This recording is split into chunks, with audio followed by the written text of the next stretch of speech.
Welcome back once again, ladies and gentlemen, to the ROCCAT Legacy of the Void Championship here at DreamHack Winter 2015. I am Nathanias, joined by Snoot and our wonderful commentators, Apollo, SC, and the Muslim. We thought it'd be appropriate, as it is Black Friday, to wear black. See? You like it? We coordinated yesterday with blue, and today we've done it with black. We're nerds, mate. We're nerds, mate. We do. It's Cyber Monday for us. This guy, though, he actually wore that last night and actually didn't sleep. Okay. Are you making fun of my shirt? Is that what is? That's a horse. It is a horse. Is that a brand? I have no idea. Okay, sorry. Okay. Glad to experience that. Puck, moving on 3-0. Kind of interesting as we go into this next series. It's going to be a Terran versus Terran. If Bomber were to win, that makes the next match, I think, more interesting because Puck has already beaten Bomber 2-0. So whether or not he's recovered from that yesterday obviously remains to be seen. But TvT, I'm going to defer to Muslim on this one. It's pretty crazy in Legacy of the Void. Nobody knows what they're doing. Yeah. Like that's pretty much what it boils down to. Can you expand? People don't know. Like, lots of one-basey stuff has been pretty good. People are kind of experimenting with scouting and expanding while doing that. Cloak Banshee's still very, very strong, very prominent.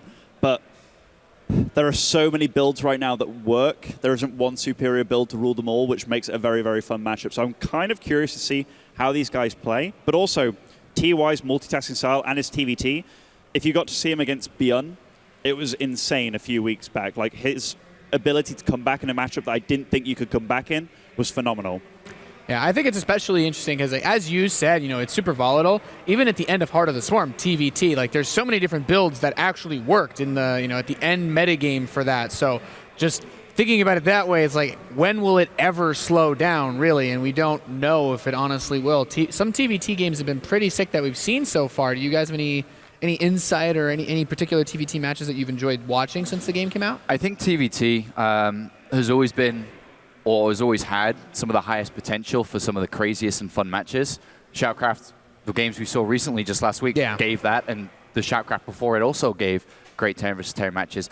And I think that, as you said, that the highly unpredictable builds and no one really knows what they're going to do is also going to add a lot of that entertainment factor into this series.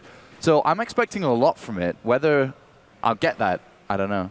Yeah, well, we're about to get into the match. Before I throw to the casters, do want to say, once again, of course, make sure, let us know who you guys think is going to win, how crazy the matches will get. Keep tweeting at us with the hashtag DHW15 and win some free swag from our sponsor, ROCCAT, by also including the hashtag SetTheRules. Guys, have fun. Cheers, Nate. Time for game number 2 of the day. When no one really knows exactly what to do in Terran versus Terran, what are your expectations? My expectations? Like, my overall expectations of score or the builds? Everything. Man. Is it going to be close? Is it going to be one-sided? Do you think that it's going to be fun? It's going to be very similar to Heart of the Swarm? I literally have no idea how this is going to go. This could be a 3-0 Bomber, a 3-0 TY, or one of the closest series we've ever seen. I believe TY is a bit of a fresher fellow. And the TvT that I've already seen from him so far, it's been amazing. And TY's ability to adapt to a series and to a matchup has always been one of his greatest strengths. Yeah. Whereas Bomber, he's the dinosaur Terran. Like, he's been doing what he does for so long now, and his ability to change, while he can probably do it, he just doesn't. Yeah. But that being said, he's one of those Koreans that's been around for such a long time now that respect value might be there from TY. In fact, it's definitely going to be there. And TY was formerly known as Baby, so, I'd imagine you would respect Hyung. Well, one of these Korean Terrans will be eliminated, leaving us with only a single Terran left in the tournament. I can't believe it. Here, to the top side of DOS Tower, spawning in as the red Terran player, it is TY from Team KT Roster. That coat looks rather adorable over there on him. And these win rates, I don't believe, are too accurate. I do think TY is an absolutely phenomenal player. Anyhow, spawning in the bottom left side as the blue Terran, it is Bomber. Neither of these guys looked super dominant yesterday. Of course, Parting and Solar both were. The other two Koreans, they both went 5-0 in groups. But these two, the Muslim, they looked weaker. TY went through in second place from Group D with 3 wins and 2 losses, and Bomber went through in third place with 3 wins and 2 losses. Yeah, they're definitely not invulnerable, which is pretty nice for the rest of the players in this lower bracket that the 2 non-invulnerable players are here with them. And we got to see the next opponent for either of these guys to play already defeated Bomber quite easily too. Anyhow, these builds in this game so far, we already see very, very diverse builds. Bomber going for a Reaper opening. It means like a very fast barracks with a refinery follow-up, get the Reaper out ASAP, probably going to build a command center. Yes, he does start that immediately. Whereas TY, he just went for a gasless Rax expansion here, which one of the most old school builds in the book. So Legacy of the Void, not only is it producing new builds, but it's also bringing back old builds. A lot of testing still to be done to figure out what's best. But look at this here. We have an SEV from TY. Where is this badass going? And he's up to the top left at the moment. Is he? So he's got a long time to wait if he's going to put anything up here. Yeah, I mean, he's a little bit early. His gas income right now, it's very, very slow. Just finishing his second gas, but I wonder what his reasoning is for putting it up there. Like, this is one of the matchups that, honestly, within regards to mirror matchups, ZVZ is very, very hostile, very volatile in the early game, like the Ling-Baneling wars. PvP, you eventually want to get to Stalker Disruptor, but this matchup, what do people like to go for? Obviously, tanks and marines are still exceedingly good, but how to get there? People vary their styles very, very immensely. And Bomber, look how careful he's playing with his Reapers, by the way. Just sitting inside his base still here.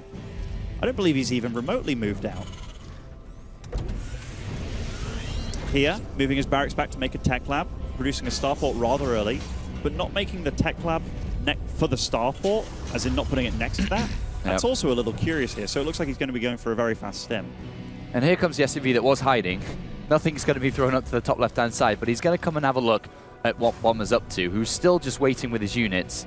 Unfortunately, his SUV's going to die. He will see the double set of units here, the Marine and the Reaper. Gets taken down.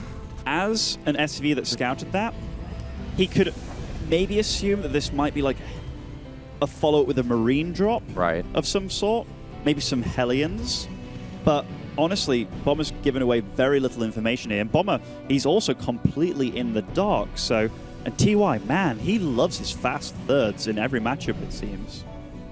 It's going to give him such a boost in the mid-game, but I'm having a feeling that very shortly, don't you think that Bomber's going to start to move out, especially when this medevac's done? He's got quite a lot of units. Will he drop these together, or will he try to walk them across the map? Yeah, he's going to drop them, so...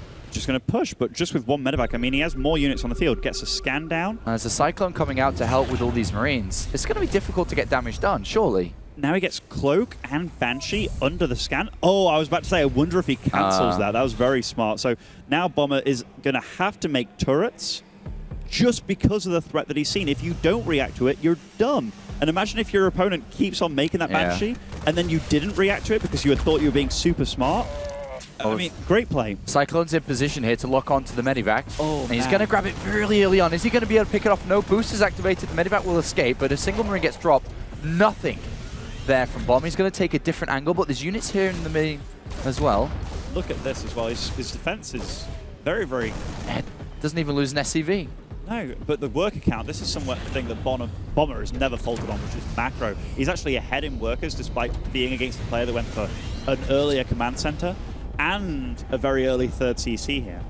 Well, 3 Hellions and a Marine have been dropped inside this main base. They start attacking into the few Marines that we have on defense, but again...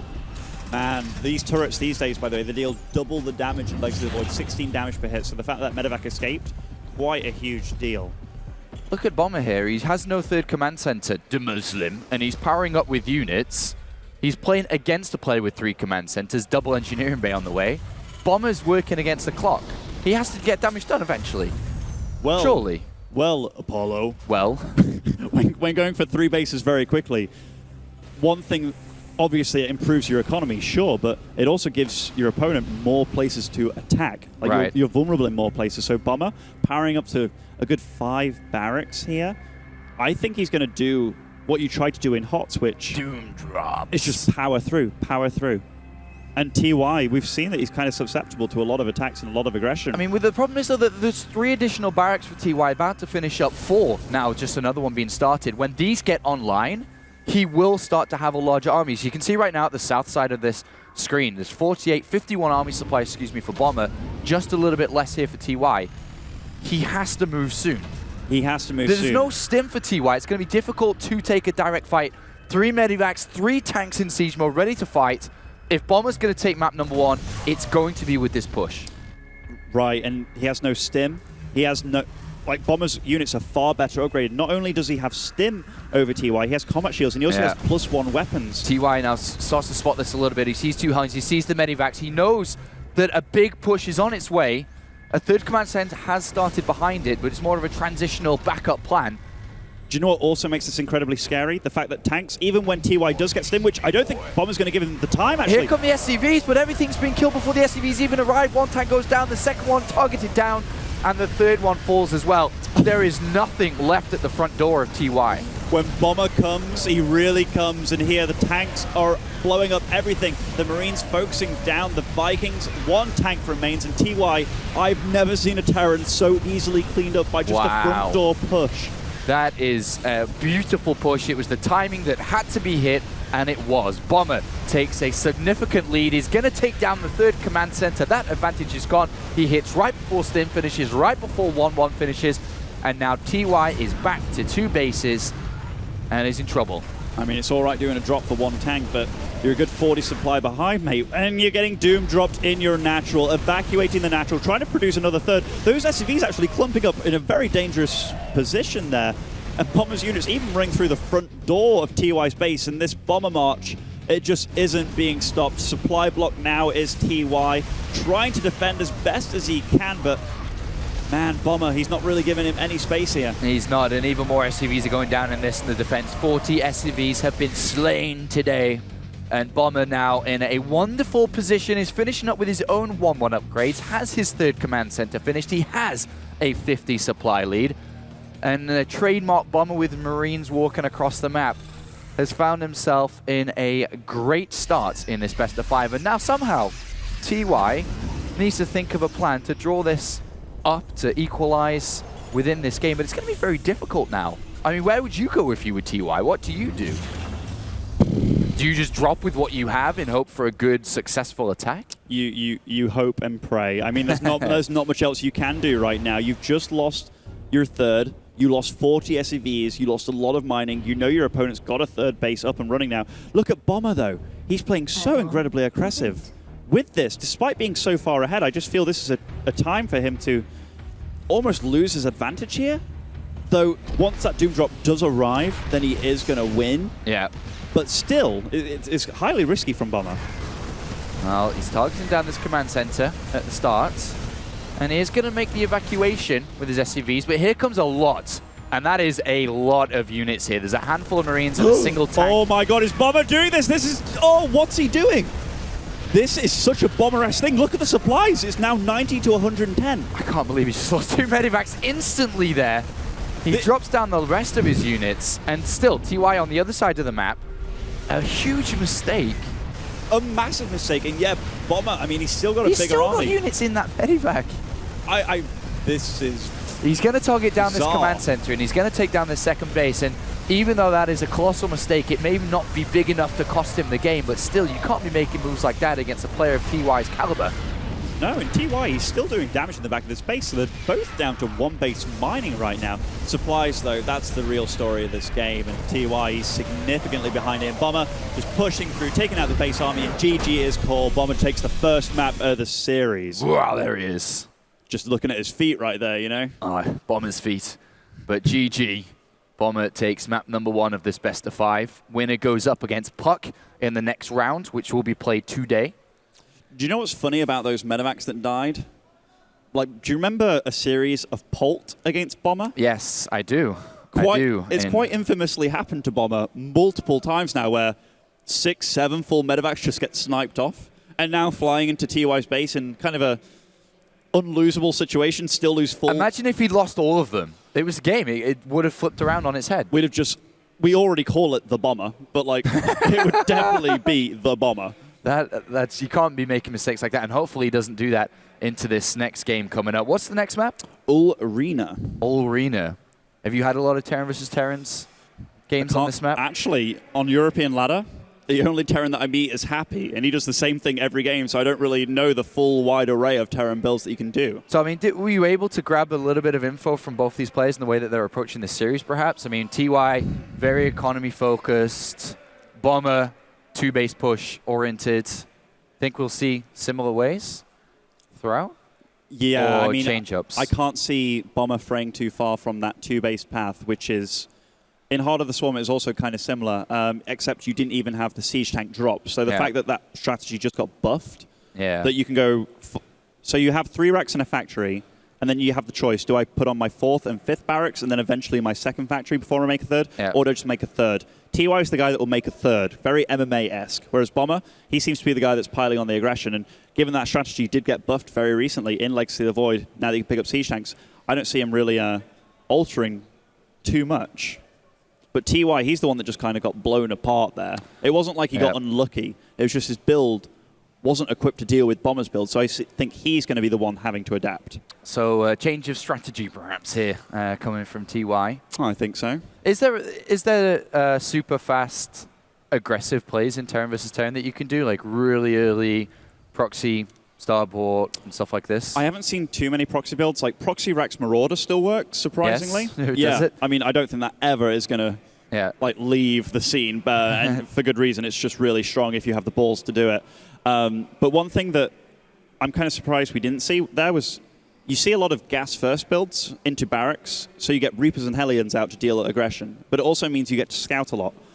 And one of the big things in Terran versus Terran is if you know what your opponent's doing, it gives you time to react. If you have a Banshee in your base and you didn't put up the turrets, you're pretty much dead. Or you have to use scans that puts you further behind. So Terran's a lot about knowing what you're up against without having to react to it. Like if you react too late, you're going to lose. So I really like those early Reaper builds. But Bomber, he literally sat in his base with his Reaper and kind of was waiting for a Reaper to come. Anyhow, we are going to be going into the second game of this series between these two players. Okay, here we go. Map number 2 between these two Korean Terrans. And up here down here to the bottom left-hand side is the red Terran. It is TY. Flow on that camera, by the way. She is the spinner. The spinner. Little TY. And spawning on the top left side as our blue Terran, it is Bomber. I love this map. I've had a lot of fun on this map. Have you had with Terran? TvP is quite fun. 1-1-1-ing. Yes. Day and night. And also drops are going to be great, right? So I mean, short air distance. It's pretty similar to the air distance on Ruins, but on this map, it's always going to be this close. Is mech viable in Legacy? In TvT? Yes. I think eventually it will be. But not right now? Right now, Marines and tanks are just so good. Okay. Like, so good. Trying to get up a mech army to deal with that early on, given tanks mobility. Before, it was like, you can defend with mech because tanks have to run in range of you to then siege up, and by then, most of the Marines are dead anyway. Whereas now, you don't really have that problem. Bio just became way, way, way more mobile. Wow, very early CC from Bomber here, and a safe in-base CC. And TY, he's gone for the second gas. So despite going for like exact mirror builds very early on, you see that these players are already divvying it up. So in TvT, there is no right just yet. It would almost seem that a one-base play would be rather good on this map just because of how close they are by air. I think you're right. Also, with the short distance of just walking to your opponent's base as well. You walk through this middle gap, and I mean, if you're caught on one end, you can definitely bottleneck your opponent and stop him from passing, but that isn't really a position that you really want to be in TvT. Now, look at this SV Scout. Now, why is he opting to go this way around the map? Fancy to walk all the way around. He did. I mean, he's that guy that he pops down to his local pub, but he wants to take the really long way around. But I genuinely, I don't really understand why he's doing that with his SV. That wastes so much more time. All right, well, Cyclone number 1 is on the way here from TY. Starport finishing up, so we were expecting a medevac to come out. And Widowmine defensively from Bomber, who is always going to be playing defensively from this position because of how early his command center is. Handful of Marines, engineering bay for a turret if need be. TY now comes around, sees no expansion yet for Bomber, which is a little bit misleading because you'd be expecting him to have, if he has got a command center, it being down on the low ground. When you're not scouted by an SCV or a Reaper, and then you don't see an expansion either. You're expecting what? Almost the same as you have at this point. Yeah, it could be a possibility of like Cloak Banshee just being very, very safe, or like one base Hellion drop. And Bomber did scan and have a look what was inside TY's base. Look at this SV though. Stop. Oh! Okay. Just sees a glimmer, and he's going to stop it from landing momentarily, but this will force the army down of Bomber, which then he gets to see. But upon seeing this, he sees no gas units with this, which is like, okay, where are you spending your gas? You have to be spending your gas somewhere. Well, here comes the little march from TY through the middle. Cyclone leading the charge with a handful of Marines. Oh, Widowmine. That can actually one-shot Cyclones as well. So if the Cyclone actually leads the charge here... he sees it. He sees it. That's very, very fortunate. Oh, no, he doesn't see it. That's a dead Cyclone. That's 150 down the drain, and that Widowmine... It looked like he saw it because he was like going, then he came back, and I guess he was just waiting for the Raven, but... I think he was, and... Man, that's a huge blow. A Cyclone is literally more expensive than a siege tank. Oh, no. So when you're exposed later than your opponent and you just lost your most valuable unit... His whole build was basically around the Cyclone to deal damage, and it's gone. This is a great start in map number 2 here for Bomber. A Medivac is a consolation drop coming out from TY. There's a Widowmine in position. There's units not that happy little far. Widowmine, and he's going to get a detonation again. Yes, it blows up on a few of his SCVs, but his own Widowmine. Oh, that was quite a nice detonation. 6 SCVs down, so this is definitely a fight. 9, 10. 10. Oh my gosh. He gets another one, 11, 12. Whoa. I did not expect that to deal so much damage, especially with the fact that it ran right over the same Widowmine that killed the Cyclone. What a great start for Bomber, and then it just all went away instantly. 12 SCVs down after finally TY finding a bit of salvation from this, and he's got his command center of his own finished up now in the natural. He's got a 4 supply lead. He is a little bit behind in infrastructure though, right? Everything's finished up inside of Bomber's base in terms of stim is already on the way. That Widowmine looks ever so happy just toddling around this base here. No health available, and this is so annoying. You just made him use another scan to kill this, but yeah, you're right. The infrastructure, Bomber's stim is ahead. In fact, they're both very similar on that. He's building 2 Medivacs right now, too. And I would imagine, he's got quite a lot. He does. If he drops almost all of this, what does TY have at the moment? Oh, and his army's spread, too. He has siege tank Siege, one in the main and one very outside the natural. And with 2 Vikings to support and also all the Marines having stim as well, this could be a deadly one. A very deadly drop. Apollo. And here, moving out the Marines for the tower, so he's going to get control there. Yeah, and that's going to really hide this drop coming too. Well, TY's going to try and take seeing it the back. Marines outside the base, this could be a huge sign for Bomber to just really go for it. But whether he is or not, I mean, it's very risky, given that in his head, he could be like, oh, well, you know, I killed the Cyclone, but I lost a lot of SCVs. So does he really feel like he should be pushing? 4 tanks, man. That is a huge, huge number right now. Both kind of playing tit for tat here at the tower. Oh, man. And turrets in Legacy of the Void, they deal significant damage now. It takes 3 shots to kill an SCV. Well, here comes this Raven. How many SCVs is he going to be able to grab? Like, they only last... Woo! Yeah, they only last for a short period of time, so I think using 3 turrets there was maybe a bit OTT. But still, damage being done, and yet again, in these tanks... Okay. I mean, having a little boogie there, but now they don't tend to be using this narrow choke point, which you understand, because if you run down it, if your opponent's just waiting for you on the other end, you're through a bottleneck and he's got a concave, but it doesn't seem either player has been waiting on either end, despite having like a Widowmine there earlier. I would imagine that if you can get position underneath your opponent's second base from the third, would be a great location to find as well, right? To siege up underneath it? I think so. I mean, you can deny at least one of the gases as well, which TY has only just started building here, but... Bomber's got his tanks ready to go. Sieged up inside the Medivacs. And this is a lot of tanks. Bomber has more tanks than he has medevacs at this point in time. And TY also with a pretty hard tank count. Scans going down. Ooh, the dance of death, the drops of death. Is Bomber being a bit too angsty with this fight, though? He gets quite a few of the Marines, though, with some shots from the back of these tanks. Oh. And he's pushing through this bottleneck. He actually has combat shields against TY that doesn't right now also, which that's pretty significant. It means tanks take only one shot to kill TY Stim Marines, whereas his tanks take 2 shots to kill bombers. And there is that +1 attack advantage, though, for TY, which I guess is nice, if the Marines survive. If the Marines survive the onslaught. Now that medevac, that single medevac, despite being scouted here, could be a hero.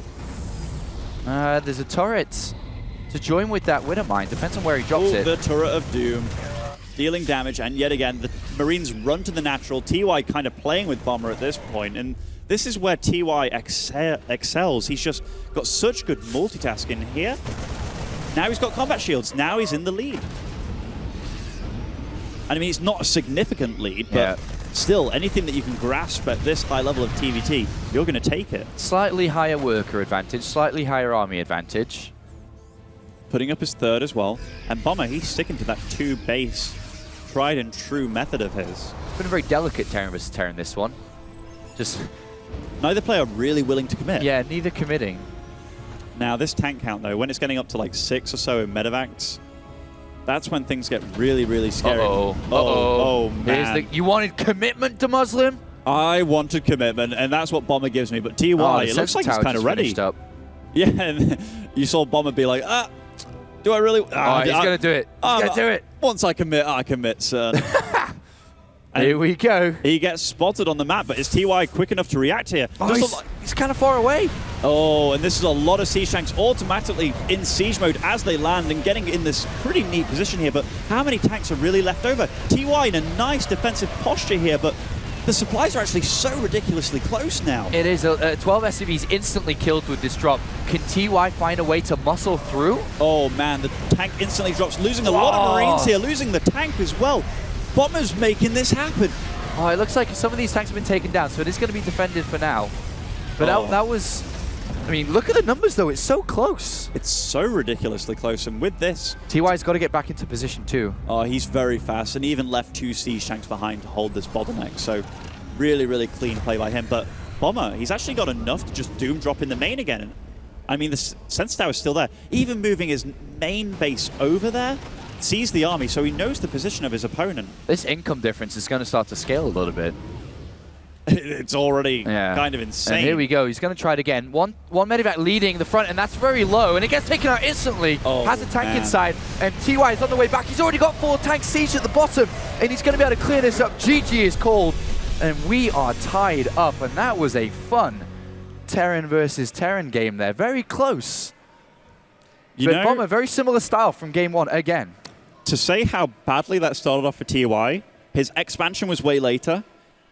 We thought he saw the Widow Mine, and his Cyclone kind of went, and just ran into it and blew right up right away. Yeah. So not only are you behind economically, you just lost your most expensive unit. Yeah. And then, but the Widow Mine drop they did, the Marine drop as well, I really didn't expect that to deal so much damage, especially when it ran over that same hero Widow Mine. Yeah. That really saved him. And if that didn't work, could have been looking at 2-0, because that kind of lead would have really built up on itself. But it is now tied up 1-1. I think we are seeing them playing very similar styles. It's, TY's gone for a 3 base eventually type of overall game. And Bomber's sticking so 2 base, so drop heavy, very similar to Heart of the Swarm. Stylistically, in every matchup, TY's liked making fast thirds. He's also liked playing the defender's role. Yes. Whereas Bomber, he's always liked being the guy that sets the pace of the game and goes for it. Now, normally you'd say the defender has the advantage, but in Legacy of the Void and in RTSs in general, when stuff isn't quite figured out yet, it's much easier being the aggressor. You have to learn to be a master defender, whereas aggression, you just go for it, man. It can just be mindless sometimes. But on a map like that, Arena, that we just played, given that the bottleneck is so hard to attack down, and it's very obvious where you are going to get dropped if you are going to get dropped, it is quite a nice map for defending. So that was a perfect TY map. What's the next map then? Cryon Terraces. Oh, I love this map. Snoot loves this map too. Gold base time. Is there strategies around gold bases? For Terran? If there's anybody that could utilize this, I'd say it was Bomber. Even though he doesn't take third base, as it seems in TvT, but just getting out a huge number of Marines and just using that base primarily for push the mineral income. Also, yeah, it's quite in a nice position which you can rally to and then just push your opponent. But again, I'm not sure what we're going to see. I mean, you've got a back entrance as well, which makes it quite nice for Reapers to get into the base and scout around a little bit. But TvT, so new, so new. Yeah, it's been fun so far. And TY also implementing Cyclones into his build. Like, the first game we saw that he used it for defense against the medevac, but then I'm really curious as to what he wanted to do with it in the second game. He yesterday was also using Cyclones defensively against Protoss. For the Warp Prism. Again, for the Warp Prism while going 3cc2. Yeah, against Lilbo. Yeah. But game 2, yeah, it was definitely more aggressively used. Are Cyclones that... I mean, we don't really see them that much. TY is the only player that's using them at this tournament. Granted, there's not that many Terran players, but... Not that many Terran players, and the Terrans that are using them tend to lose when they use them. No, I mean... Have you found a role for them? No. No, not yet? No, I mean... Are some units meant to be used? We look at the Swarm Host. I don't think anybody will ever use a Swarm Host ever again. The Cyclone... Snoot's going to find a way. Snoot will find a way. Anyhow, getting on into this game, spawning in the bottom right as our Red Terran, it is TY.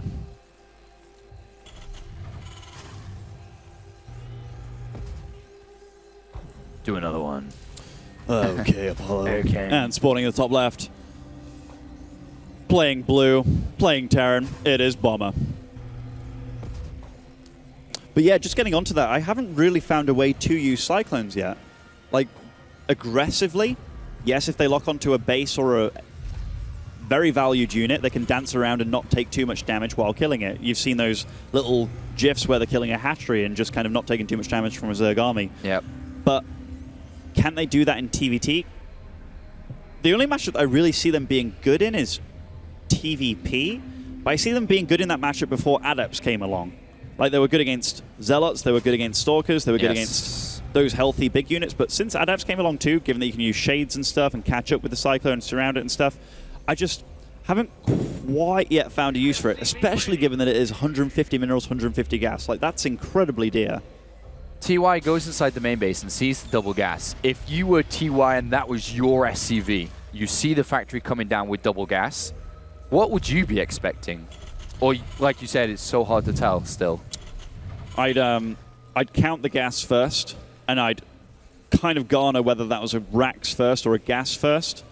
Then you get to work out whether it's a Reaper with the factory. So this could be like the 2 Reaper, 2 Hellion attack. Just quite a bit of aggression. Both making a Reaper this game. So immediately we're in a really, really different game here. How do these guys use their Reapers?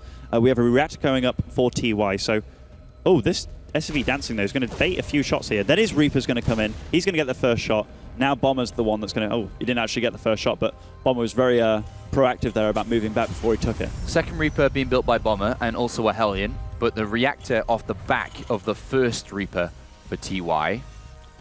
I'm a little curious why he put his starport away from his barracks, because you usually follow this up with a tech lab on your racks. But he's going for a third Reaper here, so that's why. And a Medivac, you'd imagine, straight away from the starport. And this is a beefy, dangerous little army that he's already built. Yeah, he's accumulating 3 Reapers, a single Hellion. Yeah. Now, what's he going to do with that tech lab?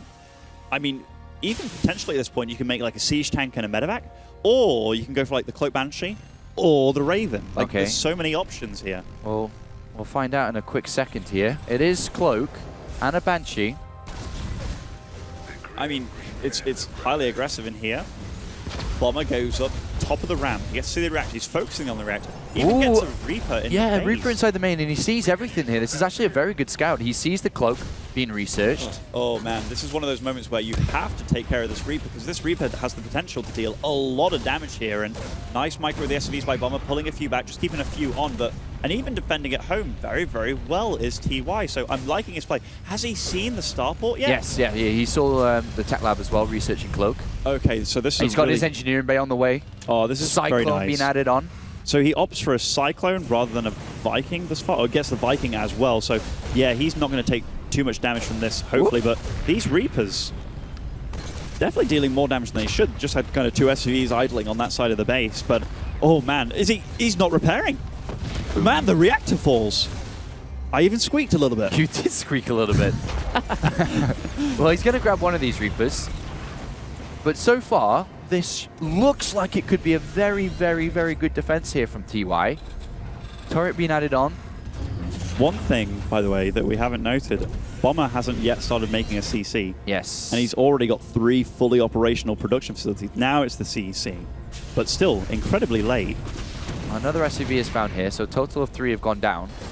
He's going to try and find his way into the space, but a Viking, bunch of Marines, and Cyclones should be enough to keep this away. So that orbital command lands. Now getting down a turret is going to be pretty difficult. So Bomber wants him to make TY use as many scans as possible. But the thing is, this isn't just a single Viking here. This is a Viking and a Cyclone. So if you do get the scan on a Banshee, trading a Banshee for a scan is not worth it. If you can get away with the Banshee, yes. So Bomber's going to have to be very careful. Does Bomber have enough? Yeah, does he have enough not to harass with the Banshees, but to directly push up this ramp? I think he does, because once you... I mean, there's no splash for TY. Getting the Raven's a big deal, though. A single auto turret could actually be quite monumental here. Well, one Marine. I'm so sorry, buddy. Oh, man. He was already looking not healthy, but to send him on the front line as well. And that's actually a lot of damage output coming out from Bomber here with the double Banshees, as long as he controls well. This is actually looking a little bit difficult. And the Reapers have continued to throw the bombs at these Marines. They're very low in hit points. I really like the way that TY's kind of laying this as much as possible, though. Yeah. He tried to get like the Cyclone shots and got a Reaper. 3 Banshees though. Wow, this is a very, very ballsy And there's even a 4th one on the way, by the way. Second tank now behind the first one. He's got himself into the SCV line, trying to target down the turret to make these Banshees even more dangerous. This Cyclone, by the way, keeps getting a lock on and picking off a unit here and there. And now he's got his own tank. Now this is where things get a bit dicey for Bomber. Time is working against... Oh, he gets the lock on. He gets the lock on. That's a dead tank right there. Really nice hold. The turret dies immediately. It was nice focusing that down, but these Banshees, what is he... Oh, see that turret placement behind the tank? That was so smart to try and keep that tank alive. And he needs to repair his own tank, but he's going to be able to push his man. He gets the Banshee of his out, and TY pushes his back. This is a crazy push, a crazy hold. An insane hold. Did he just got that Banshee as well with one of those turrets. Those turrets. Such a good hold by TY. That was looking incredibly dicey for quite some time there. So he's got his Expo up. He's got a bit of a better worker lead. I think tech-wise, though, Bomber somehow finds a way to get Stim faster every game. That was awesome to see there. The control, the fights. Does this guy have Cloak? I don't think so. No, I don't know. I'm pretty sure it doesn't. Just run into a Viking immediately.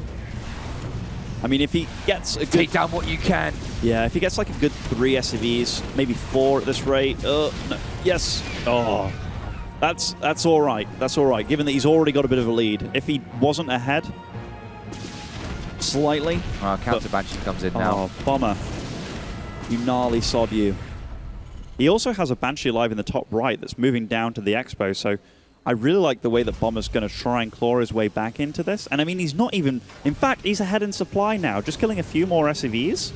He's going to be the one on the front foot here. Oh, nice play by TY, catching this Banshee. But Bomber doing what Bomber does. This has always been one of the threats against a Raven, by the way. The Raven can only be in one place at a time. So often when you see a guy make a Raven, your initial response is to be like, okay, I'm not going to make any more Banshees. But what the Koreans tend to do is make so many Banshees that the Raven can't be in so many multiple spots to deal with it, which is kind of next level thinking.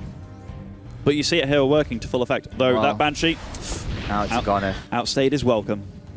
So there is a slight lead for TY in terms of the workers, but overall, really close between the both of them. Again, very difficult to split them to decide which one of these guys will go through to the top 8 of DreamHack Winter. Sadly, we will lose one of these, even though it is a double elimination bracket. These guys are in the lower bracket, having finished 2nd and 3rd respectively in their groups yesterday. Truly, style is coming into play in this series, though. You get to see that TY, he's the guy that likes to play defensive. There's still no 3rd command center for Bomber? No third. No third. He's really staying true to that 2-base style that he seems to know and love. So he's just got to wait for his combat shields to finish up, obviously, and then hopefully that +1 attack is going to be not too far away. and then he's just got to throw himself at TY. But I feel that TY's been established on this stage for so long exactly that he's got so much money coming in. His production's already looking good, and he has a very equal, a little bit less of an army supply difference. Oh, and you know what? Scanning there at the gold base, it was a great scan to see, hey, my opponent doesn't have a third. Yeah. But then what Bomber did, he flew his siege tanks with the tanks into range of that scan. That allowed TY to see, oh, my opponent is actually on the other side of the map. I don't have to worry right now, which if he saw that scan and saw absolutely nothing there, TY would be panicking and worrying, where is my opponent? Where is my opponent? But Bomber, upon kind of revealing himself, that gave TY time, and he now knows where he is. All right, there's a 10 supply difference between the both of them. We have TY in the middle of where this attack's going to launch itself. Look at this Banshee, by the way. This oh, it isn't. I thought it was TY that was running. For a second, actually. But yeah, I mean, do you want to be so far out? As TY? Yeah. I mean, the further you are out, the longer you delay this push, even remotely. And I mean, he's going to slowly keep on picking up and then running away. But, and I mean, he's also got this Banshee available. I mean, the Raven available. Like, do you want to use auto turrets or do you want to use bombs? Is this potentially time to pick up a lot and throw it into the main base of TY because he's so far out?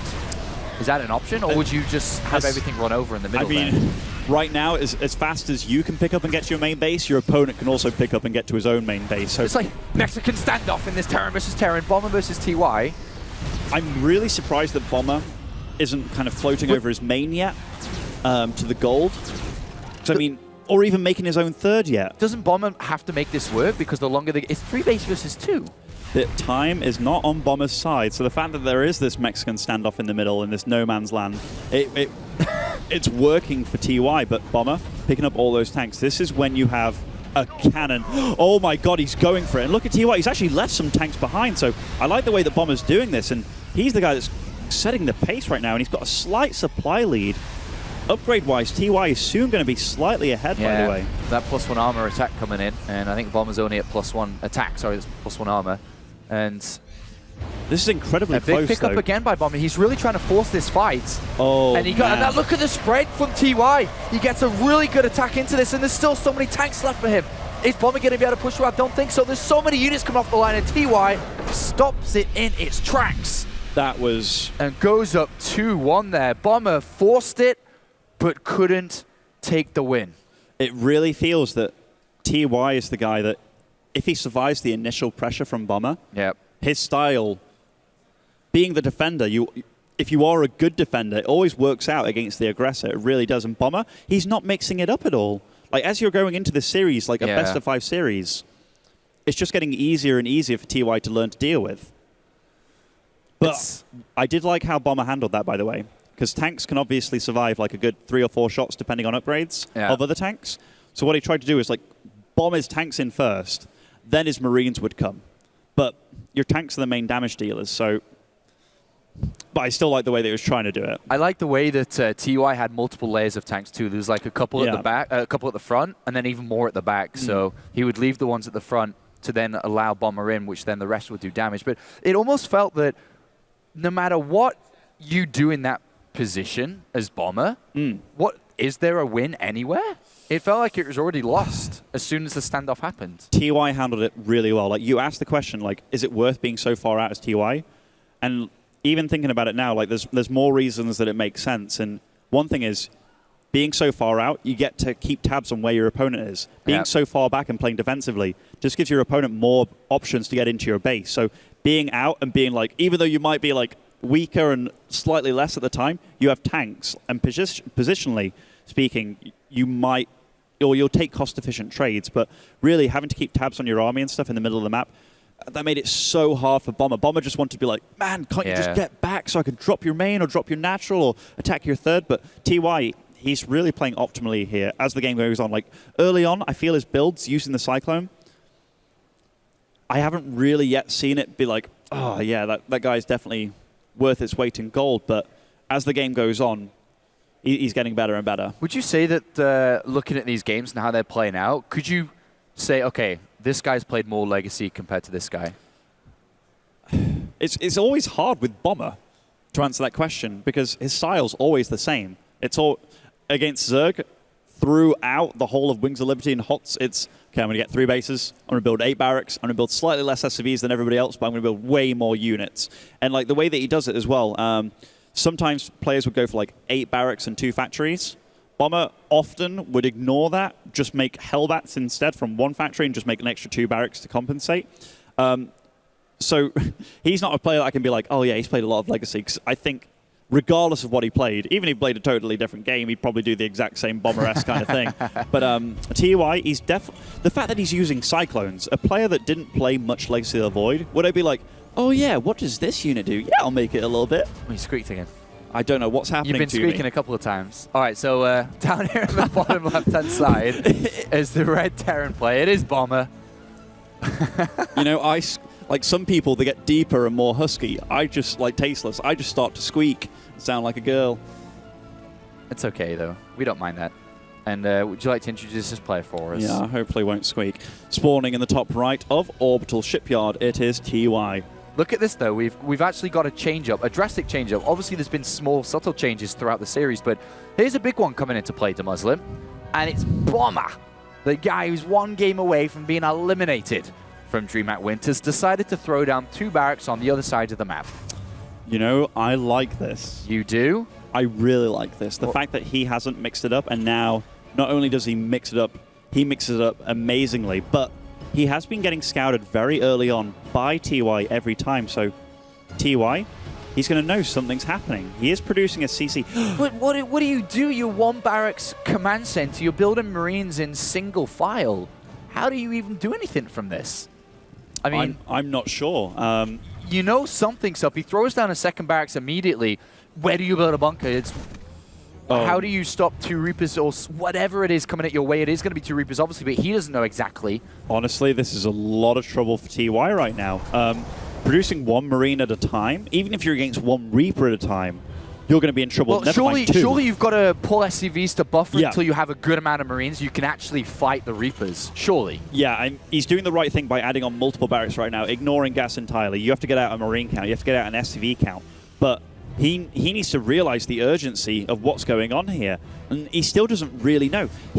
In his head, this could be Proxy Rack's Marauder still at his front door. Upon seeing these 2 Reapers, though, Bomber's given it away. Now, TY, he launches on this. And getting the first few hits on these Reapers, this is big, but 1 these Marine bombs... goes down. Yeah, 1 Marine goes down. These 2 Reapers are going to regenerate in a second. Oh, the SCVs get pulled. He's going to... No, he doesn't Oh. grab Eddie. They both get out. He gets a bomb down. It hits another Marine. That's very low. In a sec... Whoa, 1 Marine. Whoa, that was close. Bomber's going to go back, wait for another Marine. He can attack from another angle. A 4th and 5th Reaper. Bomber has to deal damage with this, though. Like, it's so far so good. He killed a Marine. Oh, wow. This is... Oh, wow. That was a big hit there. A Marine pops out from the front barracks, and he's actually going to take down 2 of the Reapers, but there's still 2 of them remaining. There's no Marines left to defend, and in come the Reapers to the SCV line. 1 SCV goes down, a 2nd one's going to get taken down instantly. And what's going on the other side of the map? Bomber, he isn't just all-inning with this. He's got 2 command centers down. He's going in for the late game. The Paws of Doom. It's okay. TY holds, though. He holds. But is he ahead? He holds on to the game, but...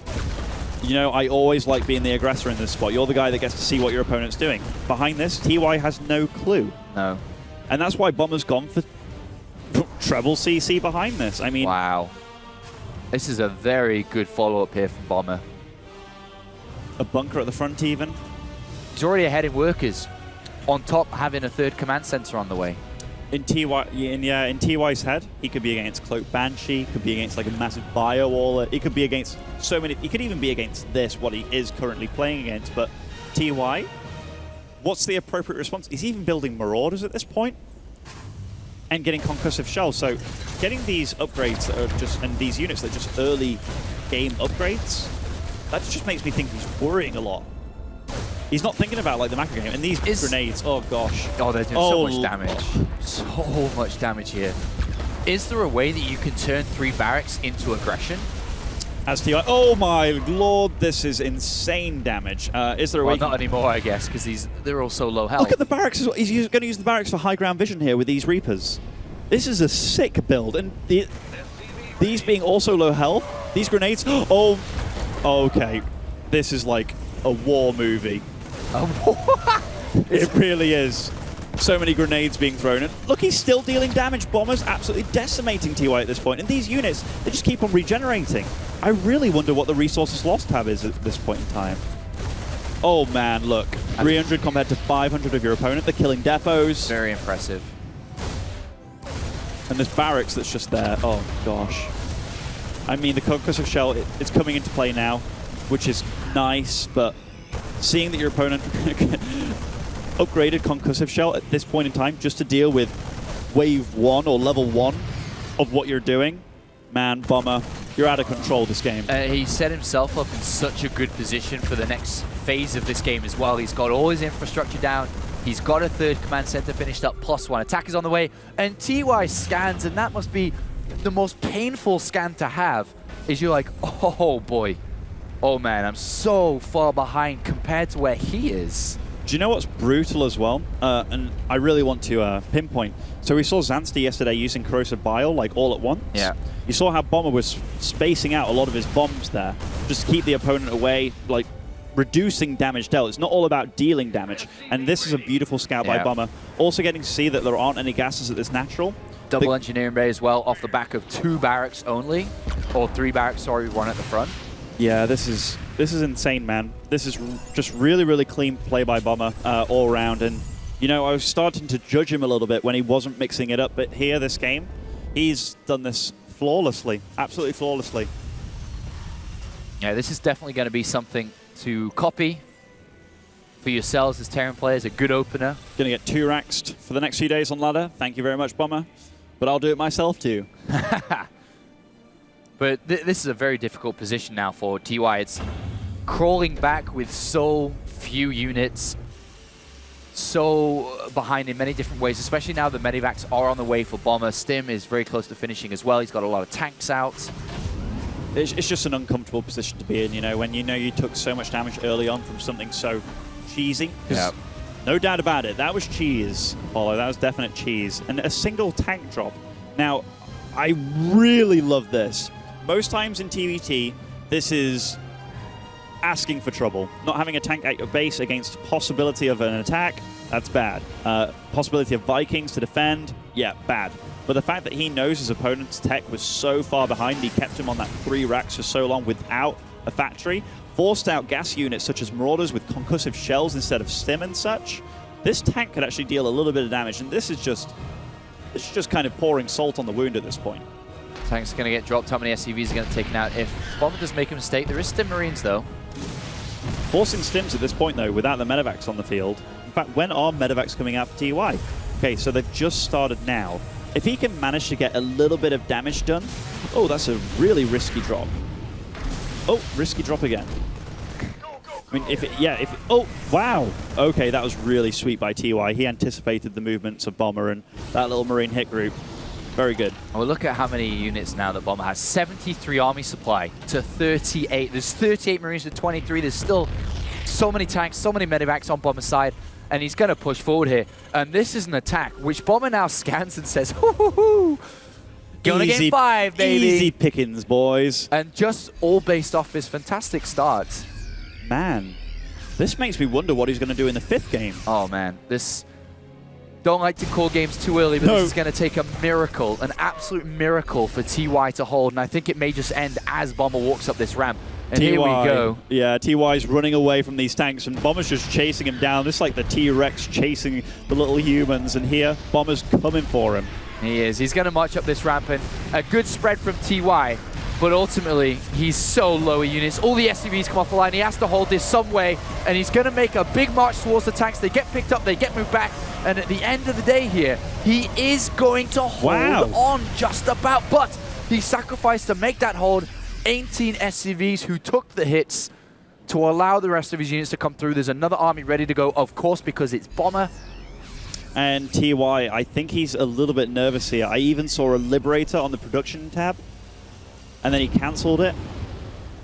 So, and I mean, I don't know what hotkey setups he's using, but for me, pressing N instead of D, a little bit out of the way. But but here, like, yeah, this is a really, really tough position for TY to be in. Yes, if he holds a few more attacks efficiently, but He's on the ropes, and Bomber knows that. He's going to spread the very few units that TY has in multiple areas. He puts him back towards the second base. He marches forward with the rest of his units on to this third location, starts to get close to these tanks and taking them down one by one.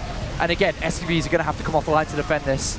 Yeah, and look, the supply gap is largening as each engagement happens. 8 SCVs down, 9 SCVs down, still dwindling there. And Bomber, he's actually got a 4th base, and he's going to start floating that over. So it's not as if he's putting all his eggs in one basket. 180 supply against 90. Yeah, massive difference between the two. And I think we're going to see TY try one last hold, but with Bomber just sending units from one side of the map to the other, consistently looking for the areas which the army cannot defend in. It needs to choose a position, TY. He just does not have enough to spread in multiple areas. He's been sent back towards his second base, but at the moment, that's not where Bomber's looking to fight. He's looking to push through the third again. And this is one of those things, Apollo, where when you're stuck in your base defending, you don't know where your opponent's going to attack. And this is a really neat little drop, by the way, from TY. Despite being under so much pressure, he manages to try and get damage done, but you don't know where your opponent's going to attack you. And then when he does attack you, GG, he's going to own you. I mean, I would try and mimic you, but I'll just squeak doing that. But man, 2-2 in the series now between these two Korean Terrans. The last 2 Terrans of the tournament, might I add. Yes, you're all right. Whoever wins this does go on to represent their race for the rest of it. But that was a great change of style, change of strategy, change of pace coming out from Bomber, when it really, if you look at the way this series has played out, it was just TY, TY, TY, TY no matter what. He was just dominating this series. But a good change up, which leads us now going to the last map, which is Ruins of Ceres. Now, that map, depending on position, can be a very, very different game. You can have close positions, like vertical, which I imagine would benefit Bomber a lot, given that he likes to play aggressive in your face kind of style. Or you could have cross map, which TY would be like, okay, I'm giving a little bit of time before the Bomber push comes. And although Bomber in that 4th game totally changed his play, you know, with the double Rax Reaper. So yeah, I'm really curious as to what's going to happen here. Yeah, I think it's going to be a lot more difficult. If anything, I would imagine that we're going to see a much longer game because of the size of the map. Should be. You'd imagine so. Well, this is, when it's the final map of the series, you have a few options. You can either go balls to the wall and do something you've never seen before, and that your opponent's never seen before. Like, this is where you saved all your secret strategies for. Or you go with the tried, true, and tested, the style that you're most comfortable with. What would the Muslim do? Depends who I'm against. You're against Bomber or TY. All right, let's. As Bomber, what would I do? As Bomber, what would you do? Man, I'd go for his 5 Rax 2 basey kind of style. Again? If he was close position, yeah. If he was, would it depend then on your strategy? Depend on just where you see him and where they spawn? I think that has a big role to play in it, yeah. And we are getting into the game now, so 5th game of the series. Yeah, I hope you guys have been enjoying so far the ROCCAT Legacy of the Void Championship here at DreamHack Winter. This is day 2 of 3, as we have the top 6 players playing tomorrow. We started with 12, we're down to 11, we're soon to be down to 10, but let's find out which player is going through. Up here to the top left-hand side, spawning in as the red Terran player, it is TY, playing for KT Rolster. Game paused. And that is not TY, but Bomber. a handsome man nonetheless. Yeah. And I think that the map was not correct, so I think we saw a few random units spawned. In fact, I think that was the zombie map. We were going to see like Bomber and TY running around killing zombies. I didn't see it, but okay. Resident Evil in StarCraft form. I was looking at you. I wasn't looking at the map there. I definitely saw Flo kind of look in the see like 5 zombies just randomly stood there. So we'll go into the real map in a quick second here. All right, so I asked you what you do if you were Bomber. Depending on spawns, you'd go for a 2 base again. Mm-hmm. You were TY, or is this more of a too wild of a question? If I'm TY. What if you were the Muslim playing against Bomber? Well, I'd be dead already, but if I'm against Bomber, like you just have to do a build that anticipates, hey, this guy's going to be really strong at X point in the game. How do I survive against that?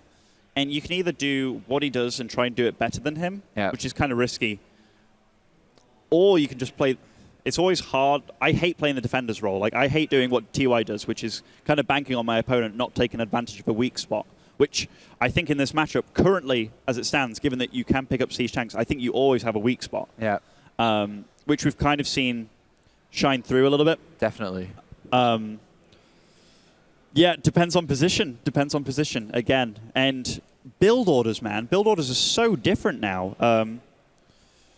Like, even sometimes when I watch Bomber play, I'm like, oh yeah, this is going to be the 2 Reaper, 2 Hellion build, and it's kind of getting that way, in which he goes for like 2 Reapers, then the Hellion, then he gets the 3rd Reaper, gets the Tank Lab, starts making like Cloak Banshees and stuff from there.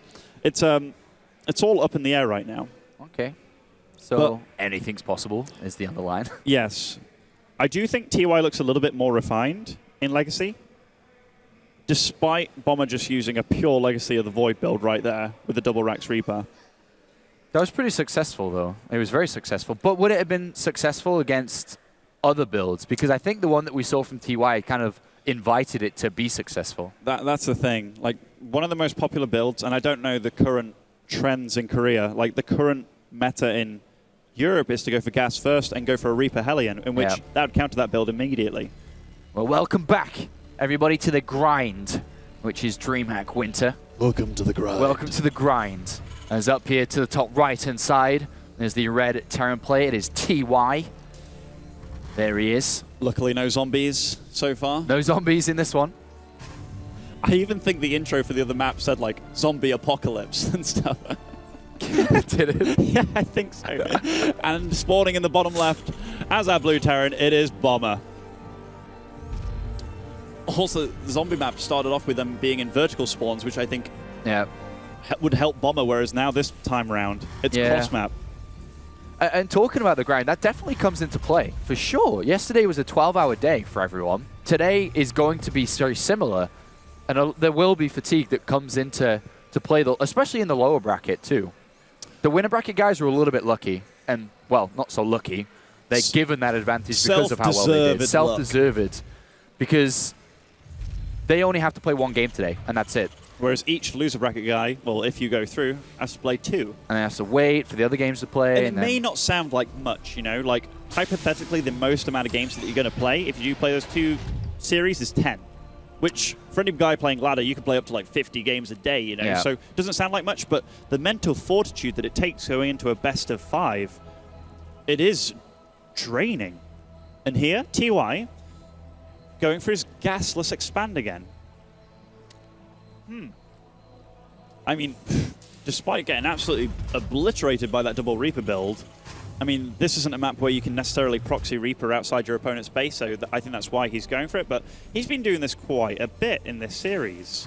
Whereas Bomber, he's gone for the Reaper opening with an expansion. Yeah. So, his expansion's later, but... Oh, did he see the command center? Was he far enough up the ramp? Yes, okay. Yes, okay, so he knows... That's a good scout. Yeah, he knows that his opponent's doing the same thing that he's been doing the whole series, which... That's a nice position to be in so far. And TY is going to get a... No, yes he is. Okay, he's going to turn around. He does get... Also, is this Marine going to get in? Yes, it is Johnny Rambo. Johnny Rambo. I love that feeling when you just get the kill. It's like your Marine has 5.6 range instead of just 5. Stutter and get it. Okay, so Factory's on the way. So while Bomber kind of sacrificed having an earlier Reaper to get an expansion, TY's was a little bit faster, but he doesn't get the Reaper. We do have Bomber getting an earlier Factory. Now, whose position do I like to be in? I actually like to be in Bomber's position here. He's the guy that's outside his opponent's base. He's also got his CC on the low ground, which is quite woeful. It's always nice, yeah. Also, with the Reaper being outside your base, you get to count your opponent's units constantly. So here, he already knows that his opponent went for like a 1-rack CC and the in-base.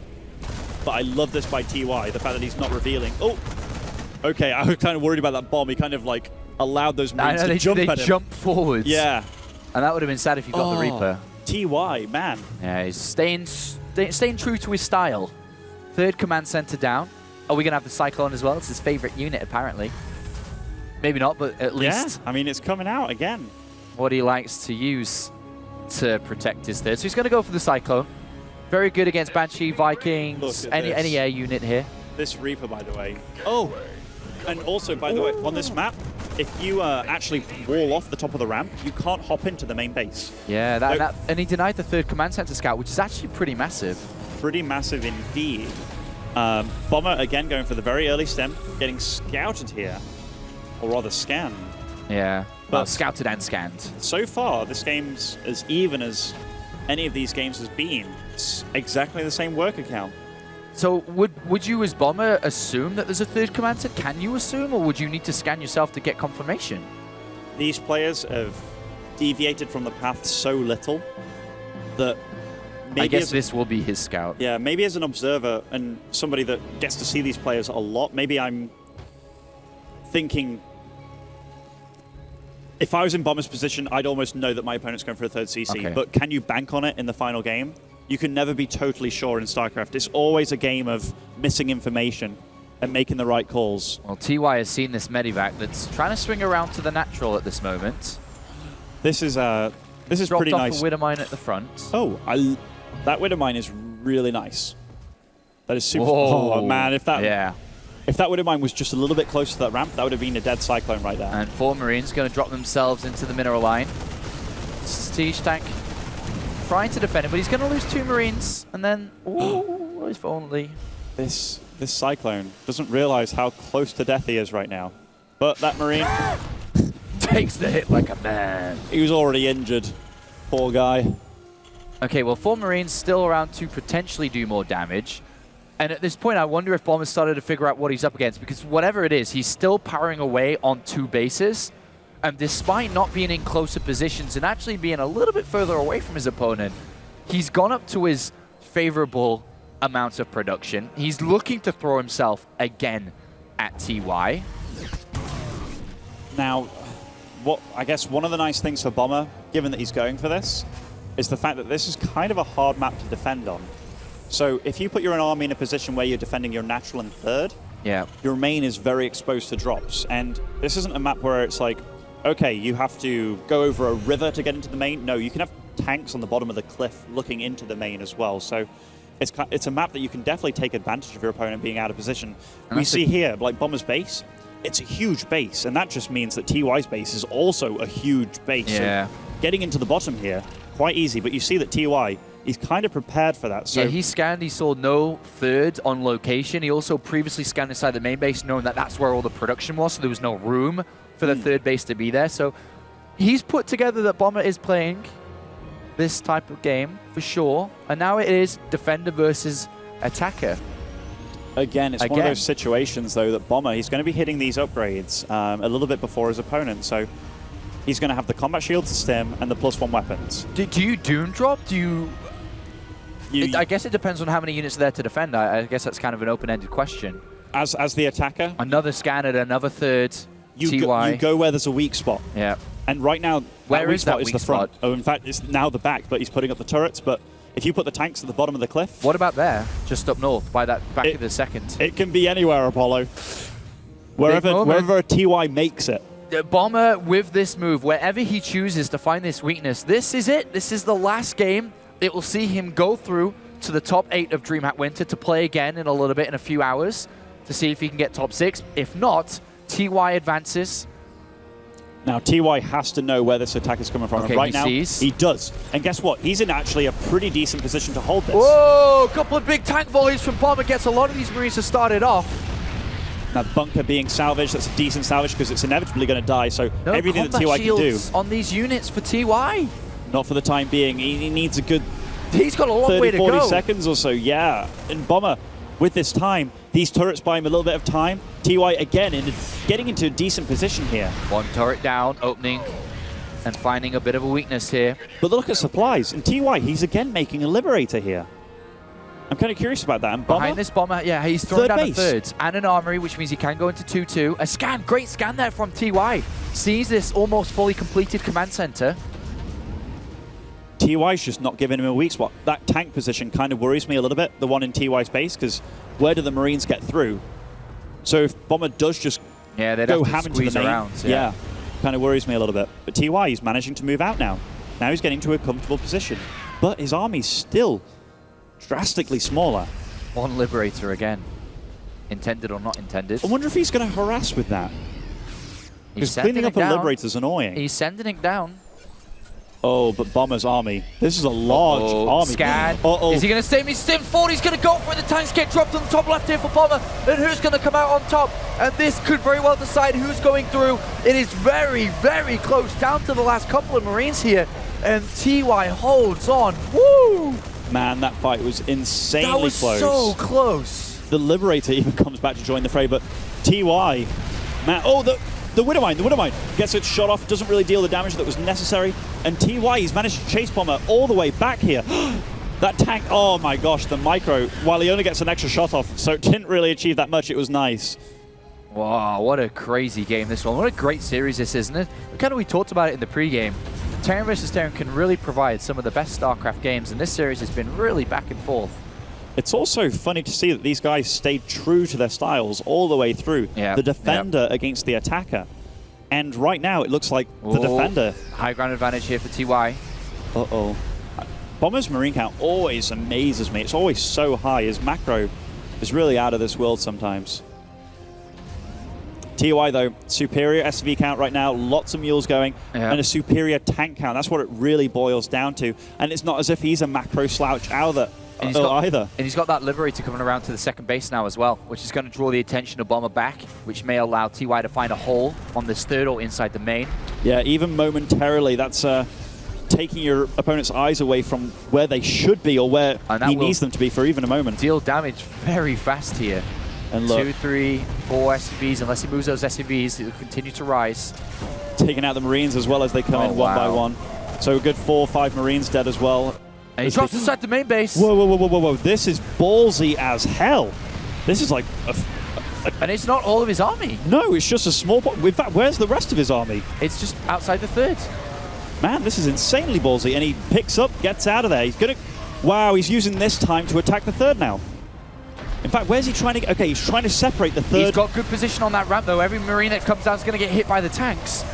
Oh, man. Bomber's dropping back from the main base to the left-hand side, and it's going to hold. What is going on in this game? That was nice play by TY. What he tried to do there was really separate the natural from the third, but Bomber had just a little bit too much. Yeah. But Bomber, I believe, in fact, did he finish his +2 weapons upgrade now? Yes. Yes. So he does have a small Marine lead. So this supply lead being 169 to 140 right now, not as significant as you could once think. And TY, man, floating over his main base. We've seen a lot more of this in this tournament than I've ever seen before. Normally, orbital commands stay in that main base for all of time. But here, lots and lots of floating. I saw it from Maru as well. Oh, both players going to back off. Bit of breathing room for both players in this very intense game. And I'm sure the adrenaline is pumping for both of these players with so much on the line.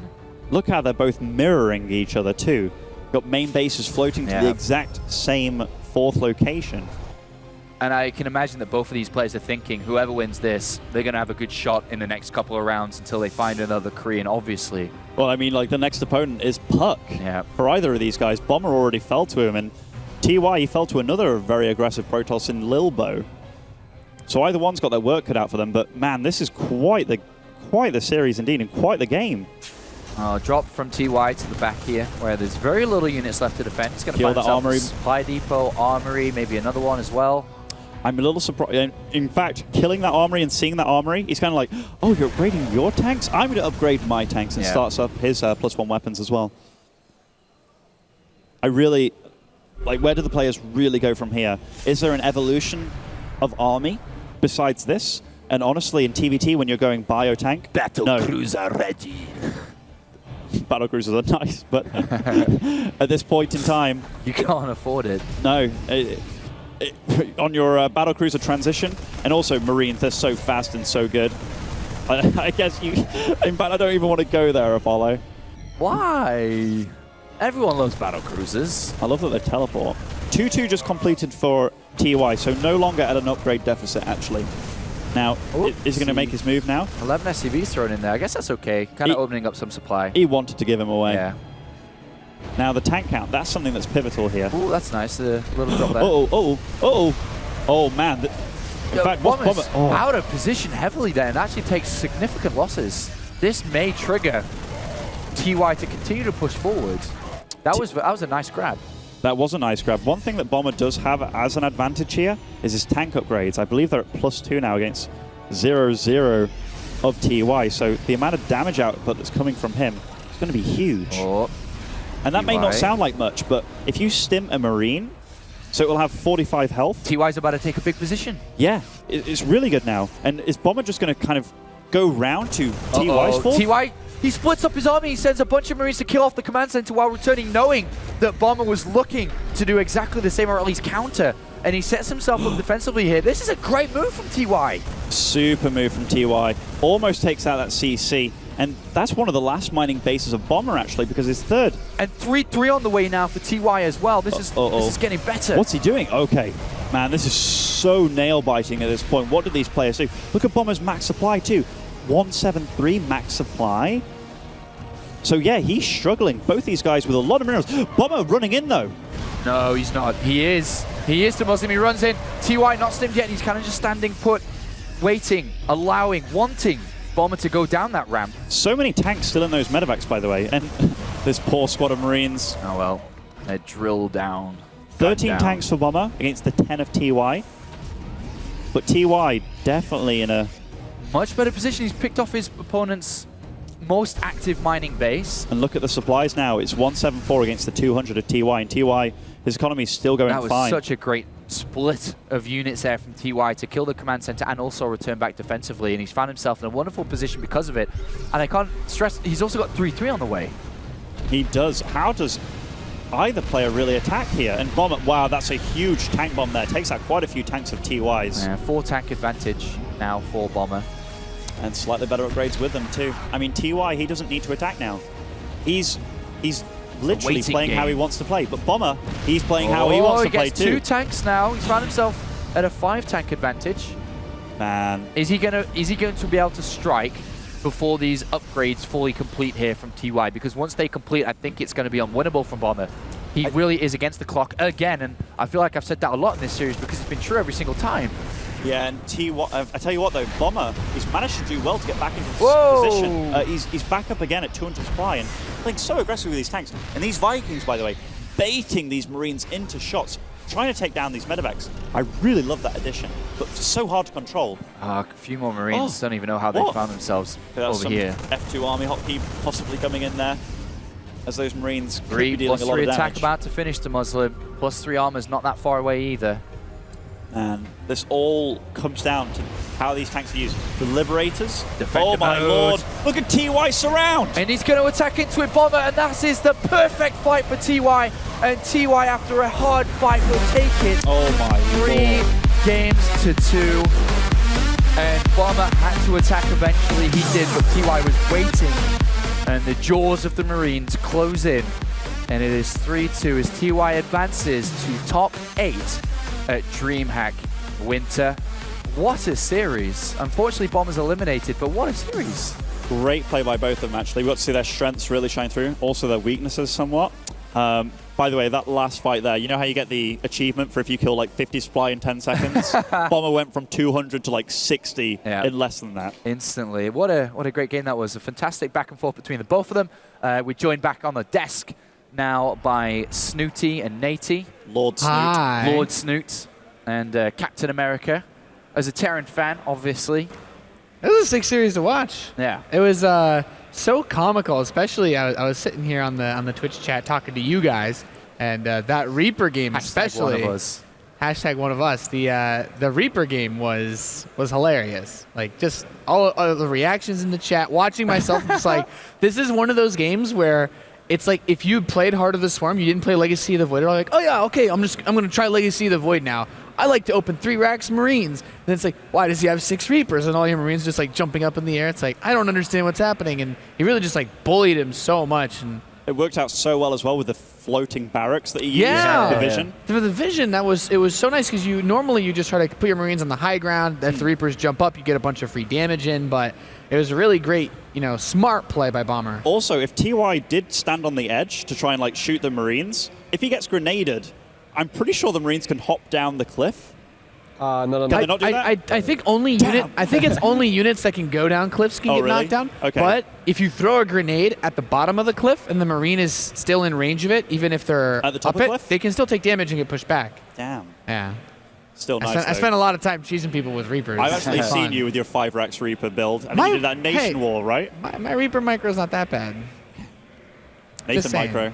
Just saying. It was a very fun series to watch. I also have to say, in the Ruins of Saris game, like, Bomber also, he's like, okay, +3 attack just and armor just finished for my opponent. He just plays 2 Liberators. Now it's going. I'm like, ugh.